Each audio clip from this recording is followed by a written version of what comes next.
Hi, Michelle. Thank you so Okay. much for helping me my project. Could you talk a little bit about yourself?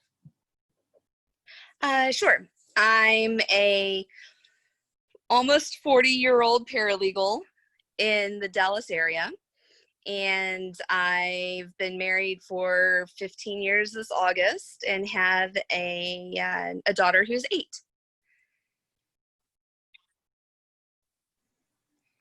That's me. How long have you been a paralegal? 6 years. So I actually went to school for anthropology and then diverted my senior year and got a minor in marketing. Well, because I figured if I was going to be begging for grants, I might need to have some sort of marketing background. And then instead of following that, I got married and worked selling office suites for quite a while, and then went back to school at SMU and got my paralegal certification. Yeah, I don't know if you know about my college experience. The freshman You and went to sophomore. DBU, right? Yeah, I went to Houston Baptist University for my freshman and sophomore year, and they were fairly normal. And then right before my junior year, I got this brilliant idea that I wanted to move out of my parents' house and support myself. And then it took 10 years to complete the next 2 years. But I did get married and have children and work paid for most of it. So I can't complain. Well, you know what? I think a lot of us are on the 10-year plan. Oh, this is 12-year plan. I graduated in I graduated in 98 from high school and then graduated in 2009 from college. So there were some detours along the way. Wow. That's interesting. Yeah, and I love it because as long as they only ask about graduation date, I look about 6 or 10 years. But some of them gotten smart. They ask for when did you start date? I like, shucks. No, we don't talk about that. Irrelevant. Indeed. Oh, was that a question? I didn't see that. Oh, well. What kind of law does your firm practice? Sure. So I've just transitioned. I was in family law. That's where I started. And then I took a position with a civil law attorney. So we handle all kinds of things. I'm dealing mainly with contracts right now. But the funny part of that story is I was hired on the 16th of March. On the 17th of March, we got the notice that we would all be working from home. So I've seen my coworkers in person 3 times since I've been hired on with the firm. Wow. Yeah. My boss and my team actually are based in Minneapolis, and then I work from home in Houston. So I've kind of had this work from home thing just like we're doing now. But now I feel like it's an even playing field because they're all working from home too. And finally, Yep. Yeah, it's definitely different. I had the option to work from home with my previous employer. And I did that, maybe 2 or 3 times a week, but it was at my leisure. This is, everybody is at home and childcare, and we've just adopted a dog that is special needs. So between child care and dog care and work, and it's just, you would think you would have so much more time, and it just seems busier. I know, it's like before, whenever you had to make these transitions, like driving to work and going from work to home, and then like you would go out to places, it felt like everything was more compact and compartmentalized. They had definite starts and endings. And now it just seems like work and home just kind of meshed together, and like nothing ever Groundhog ends. Day. Yeah, it's just this constant set of activities that just seem to bounce against each other, and I don't know, it's just very fluid. Yes. I mean, so I had experience working from home before all this, and you would think I'd be thriving. Mm-hmm. But what I didn't have experience with is everybody else working from my home too. Right. So That precious little bundle that you met earlier. When I say coworker, I mean Velcro. Mm-hmm. yeah. And I know way more about Roblox than I ever cared to. Oh, I know. I know. I have an 8-year-old nephew that I've been watching from time to time. Mm-hmm. And he is, it's difficult. I could not imagine trying to do work with him there at the same time. And plus, from the kid standpoint, used to work was, plowing a field or planting corn or making a table or, Yep. repairing a car. It's something that looked like work.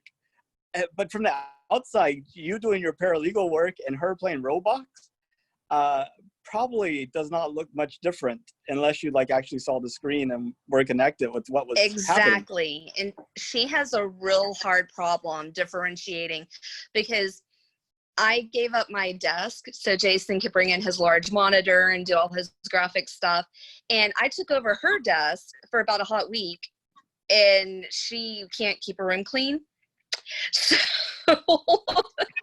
I've lost my second monitor, so my phone has become the second monitor.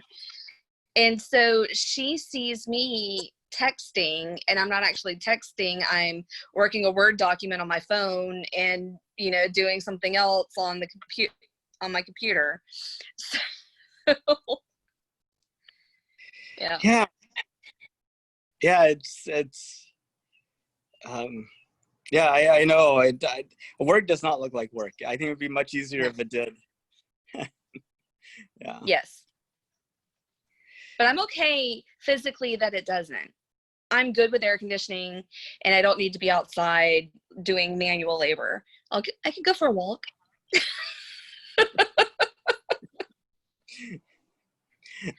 I know what you mean. I know what you mean. Yeah, it's kind of amazing how society's developed. Now it seems like the majority of people in the U.S. are in AC, working on computers and phones, and not actually doing any type of physical thing. And I just wonder what that does for us as a society, because, it doesn't seem like we're as comfortable with actually doing things physically, in the sense of making things and interacting with nature and You've that seen type of Wall-E, thing. right? Yes.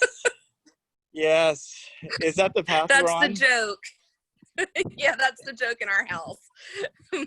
Jason comes walking through going, I need one of those chairs and a large soda. Yes.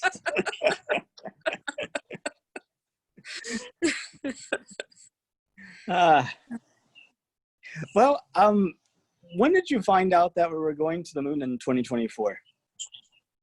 When you asked if I wanted to do this interview. Now, I knew that was. Oh, go ahead. Oh, if you were NASA and you wanted people to know, what do you think they should be doing different? And I didn't mean to interrupt you, so could you complete that thought too? Oh, sure. Yeah. So I was going to say, I knew that was an end goal, but I didn't know that there was a timestamp. So I was interested when you said 2024, and I thought, look at my watch. We've got 4 years. How's this going to pan out? But I guess my question for NASA would be, are they cherry picking who gets to go? And is that why there's not more buzz? Because there could be a lot more written. There could be a lot of advertising. There could be more talk about it within, the space societies. And there's a lot of things that they could do. It's NASA. They have resources. They could let people know. I just don't think they want to let everybody know. Yeah, it's funny. I actually interviewed one person and they said, why is NASA keeping it a secret? I don't know that it's necessarily a secret. I think you could find the information, but I just don't think they want everybody. I don't know. I think They're there's really a lot of active. people. They're really active on social media, and the plans to go to the moon were like mentioned in the State of the Union address, along with about 1,000 other things. So the fact that it then kind of pierced through is probably not that great. But I heard also that NASA can't like pay for advertising, like they can't actually advertise. Interesting. I thought they were privately owned now. I didn't know that they were still like I thought somebody had stepped in and like kind of taken the reins for NASA, like as far as instead of it being more government. Am I wrong on that? Well, so NASA is like still a government agency, and they still have employees, and they still contract out some work with companies. But historically, what they did was do like cost plus contracting with like Lockheed and Boeing, where they're like, hey, build us a rocket that looks like this and does this thing. We don't care how much it costs. We'll pay you that plus a little bit extra so you can make some profit. And then that contractor would go off and build it, and then they would launch the rocket and own it and stuff like that. So NASA is Okay. still like a government agency, but what they're trying to do is change the model a little bit so that instead of saying, hey, we want a rocket that you build for us that takes our astronauts to the space station and back, instead, we're like, we want you to build a rocket that's safe, and we'll be with you every single step of the way and help pay for your development costs. But at the end of that, you own the rocket, and you're just providing a service to us, and we'll pay you to send our astronauts to space. So that's like what SpaceX is doing and Boeing is doing. Okay. So NASA, instead of paying like $80 million for each astronaut that the Russians launch, they pay, like SpaceX like $55 million, or they'll pay Boeing like $90 million. And I hope you catch some of the implications and those numbers to send astronauts into space. Okay. So still a public entity. So SpaceX can advertise, Boeing can advertise, Lockheed Martin can advertise. But what I understand is like NASA can't actually go and buy an ad spot itself. Okay.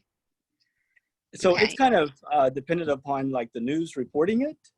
And since we don't all watch nightly news anymore, that's very much means that the space people know more about it, and the people who aren't space people, according to their news feeds, would never ever see it. Okay. So they need BuzzFeed to do something for it. But like BuzzFeed though, if you're like interested in sports like basketball, you'll probably never see a football thing or something about water contamination or whatever, because it's like, hey, this person's interested in basketball, so we're just gonna load them up with basketball this and basketball that. We need somebody to write articles about playing basketball in space. That's the only way to do it. Well, there you go. You've answered one of the questions. The thing is, I don't know anything about basketball.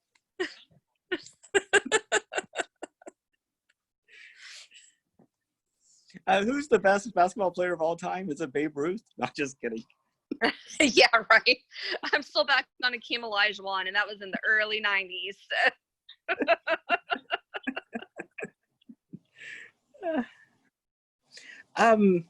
So you have a couple of space friends, though. I do, and I actually have a friend whose husband works at NASA. I have friends at Lockheed. I have, well, Jeff. Yeah, Perkins? Jeff. Yeah, indeed. He was going to come speak at our space meeting here in Houston, but I postponed it until next year whenever we start meeting in person again. But I know Jeff. He's like testing the capsule that's actually going to take the astronauts to around the moon, and it's pretty exciting to see his work. Very cool. Yep.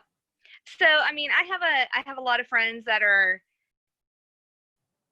more interested in it than I am. And I don't know that that's really the right word. I'm interested in it, but I don't put my energy toward it, if that makes sense. Absolutely. It's more of like a passive interest.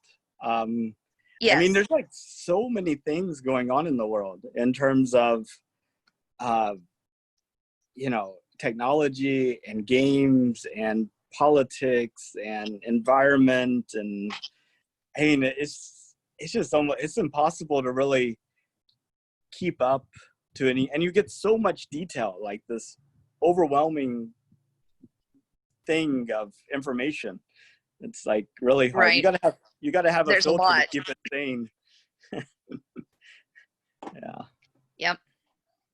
But so coming from that perspective, what do you think about it? I mean, like what are some of your top interests and things that you really do like to dig into? Well, right now I'm learning all about my new dog. So all of my focus for the last couple of weeks has been on like mega esophagus, which is what he's got, and then also liver shunts. So I'm learning all kinds of stuff about that, and that's kind of indicative of what I do. I'm more of a rabbit hole kind of person. I get an idea, I start looking up things, and then it snowballs, and I get a wealth of information over one little subject, and then I move on to the next thing. So I've started, however, trying to read again, like just actually like a fiction novel, which I never did. It was always, like autobiographies or true crime or anything like that. So now whenever I have free time, that's kind of what I'm pouring myself into, because I wasn't kind of cluing it or kicking in that imaginary part of the brain, the imaginative part. So long story to say, it varies on what I'm going to dig into. And so it sounds like, if you had like a whole field that you wanted and you knew there was treasure underneath, you're more of you have some people that try to like, take off the top inch or 2 inches, but you like to go to a particular area, drill down 1,000 feet, pick up your stuff, go to another area, drill down to another 1,000 feet. So you like to Absolutely. LiDAR is the coolest thing ever. It is, yeah. I would be flying those planes over the jungle. Find it, get it, on to the next. But, I had an idea. I think we could actually go to the moon again successfully and bring those astronauts back. And I think a lot of people would not have a clue that it happened. But I was thinking, Really? well, I don't know. I just get that sense from talking to people and the way that they get their news and all the gazillion things that are going on. But I feel like if we sent a dog to the moon, that people would pay attention. Yes. Uh-huh. Cat playing keyboard in space. Exactly. People are like, now this is this I can get behind. I can get into. Yeah. Yeah. Oh my gosh, that's interesting to me. I guess, I'm trying to weigh, is it because I have a child and I want her to, have the experiences of like the SpaceX launch? That was so cool. And I wanted her to get as excited about it as we were. And so I don't know if I pay attention to a lot more things because I'm looking at it through her eyes and I'm wanting her to have that experience. But I feel like I would know. I feel like I would at least know that we were planning a launch or, going somewhere. I don't think I would hope I wouldn't miss that. It's kind of a big deal. Well, and maybe you make a good point there, because us sending the 2 astronauts on the SpaceX thing is something that actually happened, as opposed to just being a plan or a PowerPoint or something that's going to happen in 2024. So maybe when things actually happen, as opposed to just being a plan that gets changed and changed and delayed and delayed and delayed, people will pay attention, as opposed to kind of, they're like, don't get my hopes up now. We'll just wait. Yeah, maybe. I mean, and I don't know that that's necessarily a bad thing for the layperson. Oh, exactly. I mean, you could go insane looking at all the daily shifts and things, the constant battle to try to make it happen, from like Right. entrenched interest to the perception of kickbacks and corruption to inefficiencies and a whole bunch of other things. Yeah. But what do you think about space? Is it the final frontier? I don't think so. You don't think so? No. So like in 500 years, do you think humanity is still just on the Earth, or do you think humanity's branched out and we have people living their entire lives in space? I think in 500 years, yes, I think we will not be as far along as right now we would hope we would be. But I do think that we would have people living their lives in space. I feel like we would have people born there that were never on Earth, but they may have come from terrestrial parents, just born in space. Yeah. In using your most optimistic view of the future, do you think like settlements on the moon, settlements on Mars, settlements on the moons of Jupiter, on the moons of Saturn, in free space? Sure. So I think we're going to have a better, I don't know. I just feel like it would be more, what's the word I'm looking for? Like we would have more control over it if it was almost like another space station situation. I don't think we know enough yet about Mars to be able to say, yeah, we're going to be living there. I don't know how, I don't have the information to accurately guesstimate my optimism. But I think that there would be, I definitely think there will be hotels in space, but I feel like it would be, again, more like a space station situation. So you fly, you dock, you have floor to ceiling window, you float around for a couple of weeks and get to come home. I don't know if it could even happen that fast. Yeah, I know technology is so difficult to predict. I mean, you have it get developed really quickly, and then it kind of like plateaus. I mean, consider our washer and dryers that we put our laundry in. I mean, why are we still taking clothes from the washer and putting it into the dryer? I mean, it's like, shouldn't that be just like one device? And why aren't they coming out folded? I don't understand. They have those. They do. And like it automatically do everything? They have well, it doesn't do the folding. There's another contraption that'll do the folding for you, but yes, there is an all-in-one washer dryer. I just saw this a couple of weeks ago. I don't remember what I was watching, and I thought, Because that seems like a complete waste of time, actually. Yeah. Because I mean, have you ever thought when you're taking the clothes out of the washing machine, I wonder what I should do with these clothes? Have you ever had to make a decision about where to put them? No. Me neither. I mean, pretty obvious where they're going. Why am I part of that process? Right.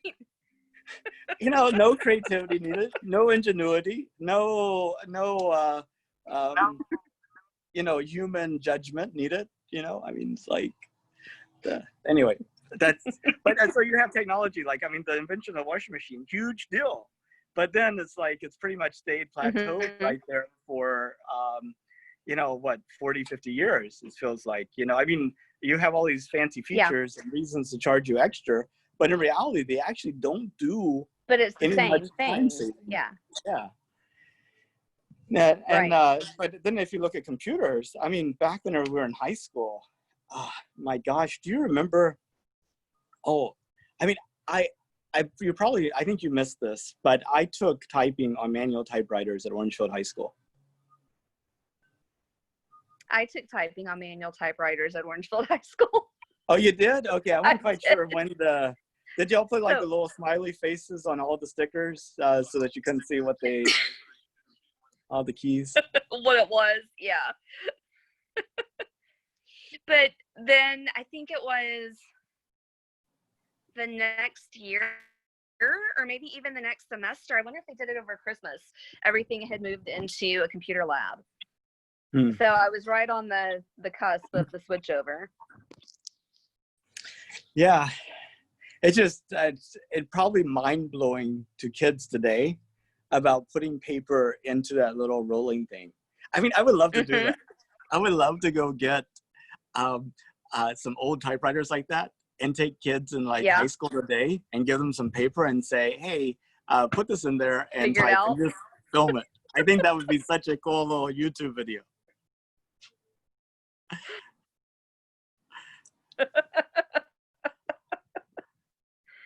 Yeah, my daughter at 18 months old attempted to swipe the television.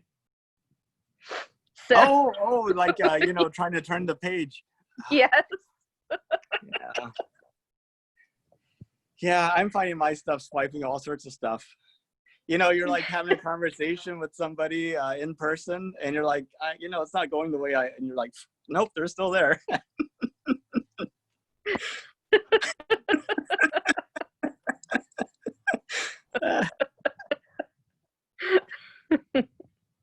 They're like, what are you doing? Oh, just fly. Yeah, just yeah.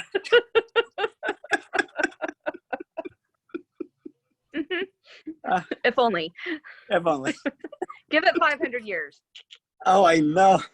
It's gonna be so hard to have any type of before I decided to schedule these Zoom videos with people directly, a friend of mine suggested Omegle as a way to randomly chat with people and do that. And I tried it for a couple of days. Oh my gosh, have you ever used Omegle?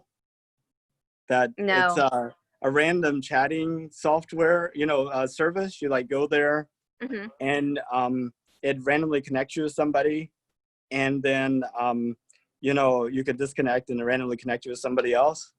And it is not an experience I recommend. Okay. That's noted. Yeah. And if you know anybody that's on Omegle, they need guidance and support and protection. And medication and therapy. Probably. But anyway, this is you talk about people, I'm like looking for people to have like a substance conversation with, random about this, but it's just like nonstop, right. Like, no way, bye. It's like change. It's just like, whoa. Oh my gosh. So that's where all these people are hiding. I don't know. It's just like doesn't bring out the best in humanity. Yeah. Whenever people become a commodity, I mean, it's all downhill from there. Whenever you're just like, which one of these two friends is better? Just like, which I think was a big benefit of going to a small school, was it kind of constrained your choices a little bit more, and for good or bad, you really had to deal with the people around you. You couldn't just ignore them yeah. And also the people that you were with in band, you were also with in theater and in algebra class and what have you. So my son is going to a school that has like 4,000 people in his school, and I just cannot imagine that. Yeah. Yep. That's why one of the reasons we chose to live in the school district we're in is Frisco has, while we are booming, they wanted to keep a small school kind of feel.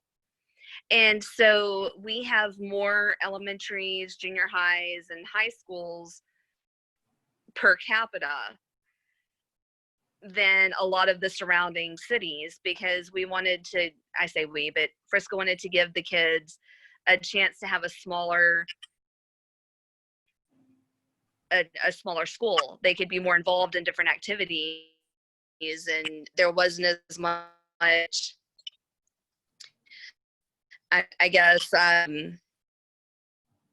there's still a lot of competition in this, like say you wanted to be cheerleader, you wanted to be on a certain team, or, do a certain sport, but there would be less than if you were, all going to the same high school and there's 4,000 or 5,000 kids. Oh, exactly. So that was important. Yeah. I mean, I have absolutely zero acting ability, and I participated in a couple of Orangefield plays, and that was because they were so desperate to fill those positions, right?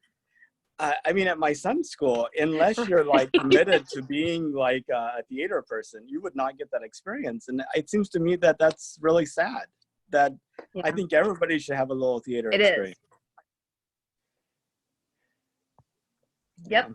My daughter gets it every day. Drama. A drama llama.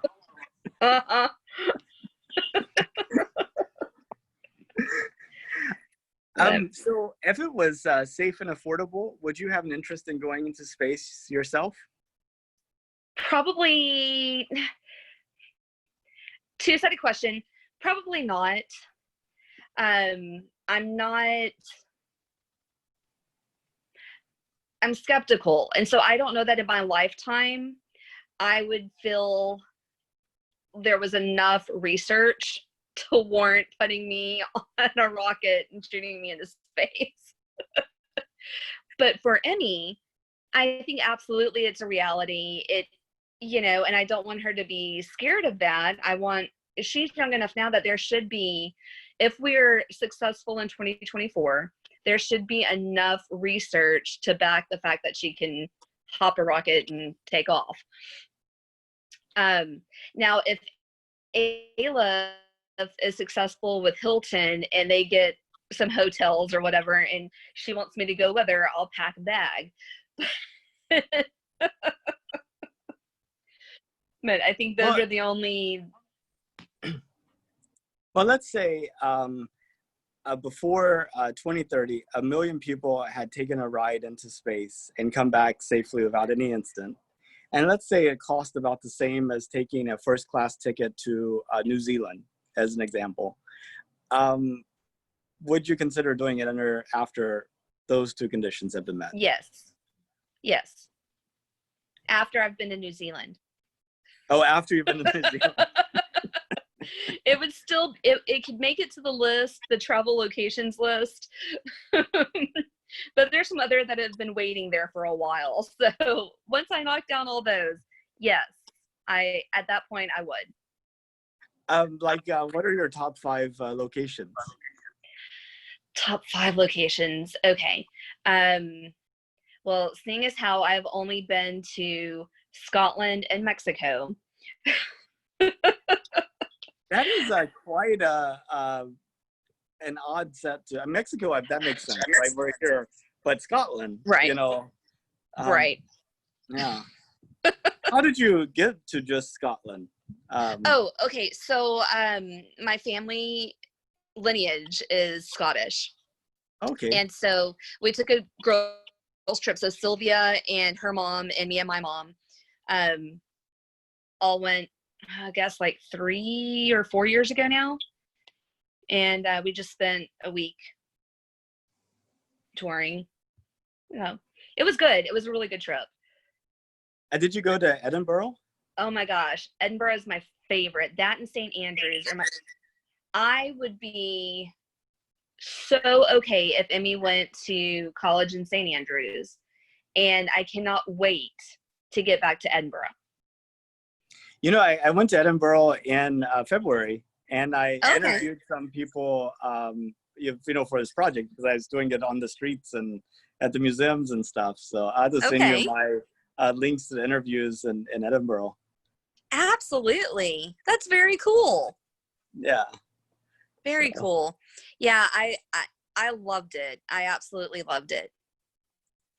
So, but as far as my other places I want to travel, I want to go to Greece. Um, if that means I have to do like a Mediterranean cruise to get there, I mean, I guess I'd like to see other places. Greece is my number one. And then I would like to go to London because I haven't had that experience. Prague. And I mean, I want to go to Paris. I want to go to Paris because I want to go to Versailles, and so I want to go France. Canada even, and there's no reason why I shouldn't have already been there. I want to go everywhere. New Zealand, everywhere. I literally would like to go everywhere. sailboat. Do what? You should get a sailboat and go travel around the world. Oh my gosh. Okay. See, you're learning so much about me, Nathan. I would love to take sailing lessons in Boston. I don't know why, but that is where I want to learn how to sail. So do that whole like East Coast trip and then spend time in Boston and learn to sail. My husband thinks I'm insane. There's this thing called the Great Loop. And what you do is imagine starting from New Orleans, sailing east. You can either go through some channels and canals through the top part of Florida, or you could go around the tip of Florida, but go all the way up Florida, up to the Hudson River, and then go down to the Great Lakes. And then you go through some locks and what have you, and it takes you to the top of the Mississippi. And then you take the Mississippi all the way down to New Orleans again. And there's like a whole... That is so cool. I know. And there's like a whole association are devoted to the people that do this. And they have like a particular like color flag you fly if you're in the process of doing it or if you've done it. So that might be a good way to start. To start? Well, I mean, eventually you want to be able to sail around the world, right? But my wife says she will go on a sailboat as long as she can see the shore, which I think would work in this case. Unfortunately, a sailboat's a problem because there's some places where you have low clearances that you really couldn't have a tall mast with. But I think there may be ways to get like a telescoping mast that you could, shrink and move up. But anyway, we'll see. You've got plans. I got dreams. I have dreams, not plans. Plans are a completely different matter. But I love your Boston idea. You should do that. I know I should do that. I should have done that 10 years ago already. The thing is, a lot of people say they don't want to follow their dreams because it takes so long or what have you. The thing that they need to realize is the time will pass whether or not you're pursuing your dreams or not. Right. Doesn't matter how long it takes. Yep. Might as well get started. That's right. I always tell my husband, I'm like, it's only money. We can make more money. Oh, exactly. Your number one thing that you can't replace is your time. And then after that, it's like your energy and focus, those types of things. And those are usually the things we give away first. Yep. So, yeah. Well, was there anything else that you wanted to talk about that we didn't get to touch on? I don't know what I don't know. No, I don't think so. No, I think we're good. Well, thank you so much. I think you need to come to Dallas and we need to hang out is what I think. Well, actually, that might be, before this COVID thing, I was taking flying lessons. And I didn't realize you lived in Dallas back then, but I knew about the North Texas NSS thing. I always had like a kind of like a vision of maybe attending one of their Sunday meetings. So I thought I'd fly up there. Yeah. And it's not that far away from the airport either. It's like right next. Right. Where it's, like, it's right there. Yeah. So I think after this COVID thing gets done, I'm going to take off of work for a couple of weeks, get that pilot's license, and then I could like just make trips to like Dallas and San Antonio and Austin and Beaumont and Orange and, you know, Brownsville. You know, just, Awesome. yeah. That'd be super fun. I'll come get you. Yeah, that'd be great. Remember, I got video, I got recorded proof. So whenever you get that call, I will I'll be come like, and get you. You don't even need the video proof. Just call me. that is awesome. I'm like 15 minutes away from DFW airport. Oh my gosh, those are some big planes. Yeah, I'm not so sure I You'll want get to there. compete with them. I'm not so sure I want to compete with them. My little Cessna and like the vortexes they create, it's like Yeah. not a happy situation. You know, there used to be here in McKinney, Allen, which is the town over. When we first moved up here, they had a residential neighborhood that was built around a private plane landing strip, and all the houses had hangars. That's And awesome. it was very, very cool. And I was so sad when that development just kind of, I guess, you know, the people that were involved with it either, you know, retired or, you know, whatever, but they've since like knocked down all of that and done a new subdivision. But you would drive down the road that ran by that neighborhood, and you could see on the top of the lights all the little red flashies, so the planes would know where they are and where to start coming down. It was very cool. That is really you cool. need something like that. Yeah, exactly. With a boat on the other side too. Yes. Florida. Make this work. Oh my goodness. Well, thank you so much for this. This was so fun. Yeah, I really enjoyed it, and we definitely need to stay better in touch. And I guess we'll talk again soon. Okay, sounds good, Nathan. Have a great day. You too. Bye-bye. Bye-bye.